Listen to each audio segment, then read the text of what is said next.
경제 대전망. 저성장 대한민국. 해법은 인구에 있다.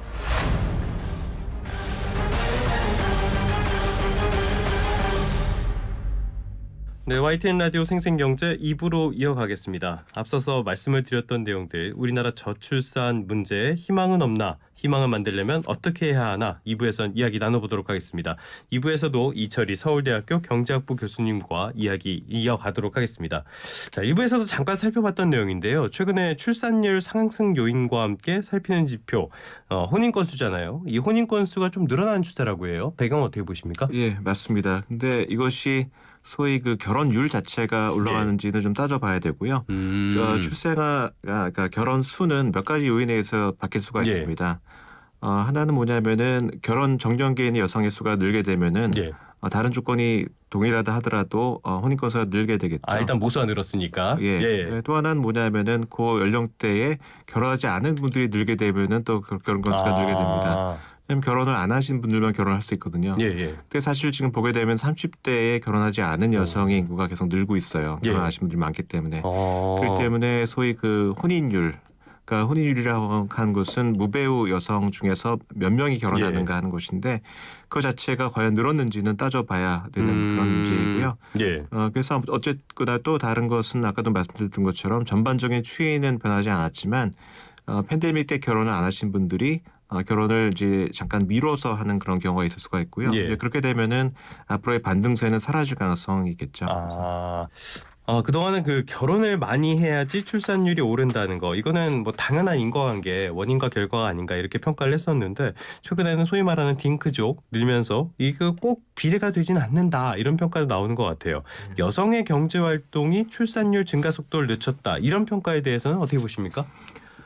우선 그 딩크족이 늘어나는 그러한 것은 뚜렷하게 확인이 되고 있고요. 그러니까 특히 한 2010년 경만 하더라도 결혼을 했는데 자녀를 안 가진 사람 여성의 비율은 한 10% 정도밖에 안 됐는데 2023년이 되면은 거의 23%까지 올라갔습니다. 4분의 1 정도가 그렇게 되고 있고요. 그래서 결혼과 출산의 어떤 관계가 좀 단절이 되고 있다라는 그런 생각이 들고요. 그렇지만 이것이 여성의 경제활동 참가 그 증가 때문에 그러는지는 좀 따져봐야 되는 그런 문제인 것 같습니다. 제가 신구 데이터를 가지고 분석한 결과를 보면은 어떤 지역의 여성의 고용률이 늘게 되면은 그 지역의 여성들이 결혼을 덜하는 현상은 나타납니다. 유배우 비율이 낮아지긴 하는데요. 그렇지만 그 지역 결혼하신 분들이 아이를 덜 낳냐면은 이제 그런 현상은 별로 드러나지는 않고 있거든요. 그렇기 때문에 여성의 그 고용 증가가 주로 이제 결혼의 감소로 나타났을 가능성이 있다. 이제 그렇게 말씀드리고 싶습니다. 알겠습니다. 그렇다면은 여성의 경제활동 증가랑 상관없이 출산율을 높일 방법 어떤 게 있다고 보십니까? 여성의 경제활동이 늘면은 거꾸로 출산율이 떨어지는 것은 아니고요. 그러니까 선진국 같은 경우도 과거 90년 이전에는 여성의 고용률하고 출산율 간에 음의 관계가 있었지만 2000년 이후가 되면서는 그것이 양의 관계로 돌아서게 됩니다.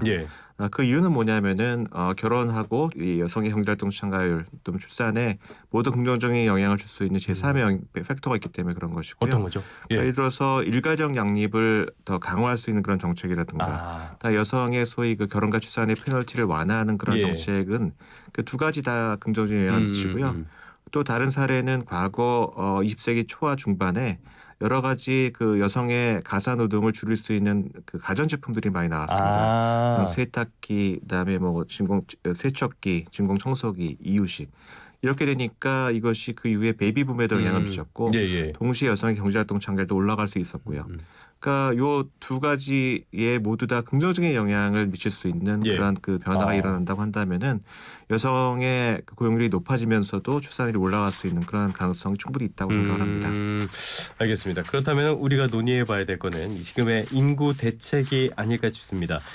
지금 뭐 전국이 이래서 제대로 진행될 거라고 생각하지 않지만은 저출산 고령사회 위원회 이런 것들도 만들고 뭐 열심히 하겠다 말은 했던 것 같아요.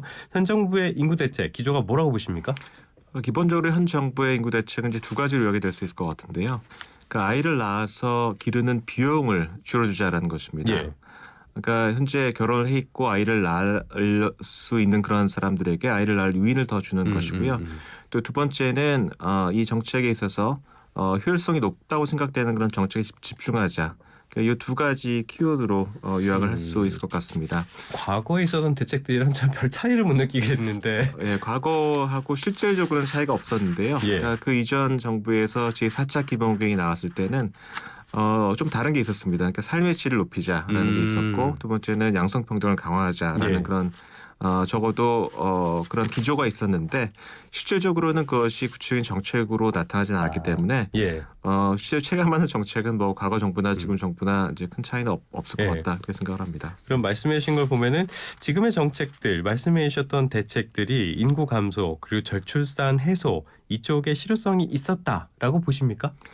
뭐 약간은 효과가 있었다고 생각이 됩니다. 그러니까 이게 되게 세 가지에 집중을 했는데요. 예. 하나는 현금 지원이고요. 두 번째는 일가정 양립을 위해서 육아휴직을 지원하는 정책이고 예. 세 번째는 이제 보육시설의 질을 개선하는 그런 정책이었는데 각각의 정책의 효과를 살펴보게 되면은 약간씩의 효과가 발견이 됩니다. 이게 크지는 않고요. 네네네. 근데 그것은 이제 왜 그런 것이냐? 그 근본적인 효과가 안 나타난 이유는 영향을 받을 수 있는 사람이 적어요. 실질적으로 굉장히 많은 사람들이 정책의 사각지대에 있습니다. 예, 예. 그러니까 우선 첫 번째로는 결혼을 하지 않은 사람들은 이 정책의 사각지대에 있습니다. 한국 같은 경우에 출산율이 낮은 이유는 결혼하신 분들이 아이를 뭐 덜 낳는 그런 일도 있지만 결혼하신 분들의 비율이 굉장히 떨어지기 때문에 그런 면도 있어요. 그러니까 25, 39세 여성 가운데서 30여 년 전에는 85%가 결혼해 있었는데 지금은 45%로 줄었습니다. 그러니까 그게 굉장히 저출산의 큰 요인이 되는데 결혼하지 않은 청년들이 결혼할 수 있는 여건을 만들어내는 이제 그런 정책은 별로 없어서 확대돼 있고요. 그다음에 결혼하신 분들 같은 경우에도 지금의 정책은 중상위층 정도만 그 영향을 받을 수 있는 정도의 정책입니다. 예, 예, 예. 그러니까 소위 그 결혼과 출산의 경계에 있는 분들, 내가 이 정책이 없어도 결혼을 하거나 아이를 낳을 여력이 있거나 생각이 있는 그런 분들의 등을 살짝 떠미는 정도의 그런 지원이기 때문에 이 소득 하위 분야 또는 중산층 정도도 별로 영향을 안 받는다는 것이죠. 그래서 실제 그 연구를 해보면은 이런 소득 지원 정책이라든가 예, 예. 이러한 그 정책의 효과가 어디서 나타나냐면은 중상위층에서만 살짝 나타나는 걸 발견할 수가 있어요. 그래서 이런 그 이유 때문에 아까도 말씀드렸듯이만 살짝 그 등 떠미는 정도의 효과, 예, 굉장히 예, 많은 분들이 제외돼 있어서 효과가 크지 않다라는 네네. 점을 말씀드리고 싶고 더 근본적인 것은 그러니까 비용을 낮추는 데만 초점을 두고 있고요. 근데 한국에 있어서는 그 비용이라는 것이 우리 사회의 좀 더 근본적인 문제에 영향을 받습니다. 뭐 교육비가 올라간다, 양육비가 올라간다. 맞아요. 즉 그것은 아까도 말씀드렸던 것처럼 전반적으로 경쟁이 심화되고 불평등이 심화되기 때문에 일어나는 네네. 것이거든요. 근데 그 비용을 살짝 줄여준다고 하더라도 근본적인 그 문제를 놔두게 되면은 그걸 충분히 해소하기는 좀 어렵은 것이거든요. 그래서 좀 더 우리 사회의 근본적 구조적인 문제를 어렵고 시간이 오래 걸리지만 개선하는 예. 작업을 해야 되는데 아직 이제 그 점에 있어서는 청사진조차 별로 제시가 안 돼 있는 그런 상황이다라는 점을 지적을 하고 싶습니다. 구조적인 근본적인 문제를 해결할 수 있는 그런 대책들 이런 것들이 아니고 뭐 현금성 지원 이런 대책들만 나왔기 때문에 지금 그렇게까지 대책이 이어졌음에도 큰 효과를 이렇게 못 봤던 그런 거라고 봐야겠죠. 네. 자, 그러면 이제부터는 정말 오늘 인터뷰의 핵심이 아닐까 싶습니다. 자, 그렇다면 앞으로 인구 대책 기조를 어떻게 잡아야 될 것인가? 초점을 저출생 해소가 아닌 인구 변화 대응 정책으로 맞춰야 한다. 이런 목소리도 있는데 어떻게 보십니까? 저는 균형이 필요하다고 생각을 합니다. 그러니까 두 가지 균형이 필요한데요. 어떤 분들은 저출산 대응 정책을 했는데도 별 효과가 없기 때문에 그거는 치우고 저출산을 받아들이고 앞으로 그 고령화라든가 인구 변화에 대응하는 데 초점을 둬야 된다고 말씀하시거든요. 예. 근데 그런 인구 변화의 미래가 지금 현재 결정이 안 돼 있습니다. 그러니까 앞으로 출생아 수가 어떻게 변하는지에 따라서 예. 인구 고령화라든가 인구 변화의 충격의 그 크기, 그다음에 그것을 해소하는 데 필요한 비용이 달라지게 되거든요. 예. 그러니까 이 저출산을 완화하는 것과 인구 변화에 대응하는 것이 따로 돼 있는 것이 아니라 두 개가 서로 엮여 있는 것입니다. 그렇기 때문에 균형이 필요하다는 것은 뭐냐면은 어떤 정책이든지 굉장히 많은 재원을 투입하게 되면은 소위 한계적인 효과, 예. 예를 들어 100만 원을 더 투입했을 때 얻을 수 있는 효과는 점점 줄어들 수밖에 없어요. 그렇죠, 그렇죠. 그 양쪽이 다 그렇습니다. 그렇기 때문에 그 둘에 대해서 적절한 균형을 맞춰야만 우리가 미래의 그 비용을 줄일 수도 있고 또 그럼에도 불구하고 미래에서는 그러한 어려움이 발생하고 불균형이 발생하기 때문에 그거에 대응하는 준비도 할 수 있고 이제 그걸 균형을 맞춰서 해야 된다는 생각이 들고요. 두 번째는 장기 정책과 단기 정책의 균형이 꼭 필요하다고 생각을 합니다. 네. 아까 말씀하셨듯이 뭐 정부의 정책에 대해서 비판하시는 분들은 지금 그렇게 현금 좀 주고 뭐 그렇게 해서 무슨 소용이냐고 말씀하시지만 그것도 저는 중요하다고 생각을 합니다. 왜 그러냐면은 이제 지금 그것이 제일 빨리 할 수가 있고 효과가 금방 나타날 수가 있는 정책이기 때문에 그런 것이거든요. 네네네. 근데 중장기적인 정책만 치중을 하게 되면은 지금 젊은 분들은 다 나이가 들게 되겠죠. 그래서 곤란하고 이제 그건 그대로 하고 그다음에 중장기적인 정책은 그대로 같이 하면서 균형을 맞추는 그런 쪽으로 가야 되는데 지금의 정책은 너무 멀리 보는 그런 면이 좀 약하다. 네. 네, 좀 더 멀리 내다보고 그것을 이제 미래를 개선하기 위한 그런 노력을 지금부터 준비를 해야 되는데 그게 좀 부족한 것 같다라는 그런 말씀을 꼭 드리고 싶습니다. 지금 꼭 필요한 정책, 청년들이 결혼을 선택하게 할 수 있는 꼭 필요한 정책을 우선순위로 해서 이거는 정말 빨리 좀 했으면 좋겠다 싶은 제언을 하신다면 어떤 게 있을까요? 이게 어떤 거 하나 금방 될 수 있는 건 없는데요. 예.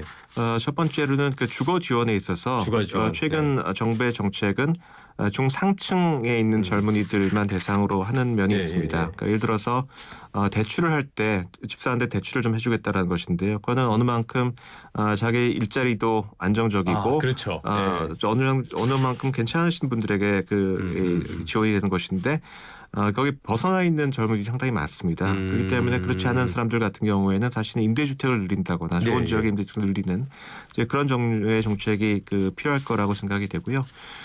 두 번째로는 지금의 모든 그런 청년 고용이라든가 노동시장 정책이 과거처럼 빨리 아무튼 정규직에 입사를 해서 평생 직장을 얻는 그런 모델에 맞춰져 있는데 앞으로의 미래는 꼭 그렇지 않을 수도 있을 것 같아요. 기업이 계속 바뀌고 중규직을 이제 그런 젊은이들이 충분히 잘 살 수 있고 또 미래를 계획을 할 수가 있고 결혼도 하고 아이를 낳을 수 있는 이제 그런 사회로 바꾸기 위한 이제 그런 정책을 해야지 과거 지금의 기성세대의 과거만 생각을 해서 그러한 모형을 계속 고집하는 것은 지금 현재 많은 청년들의 어떤 현실에 잘 맞지 않는다는 생각이 듭니다.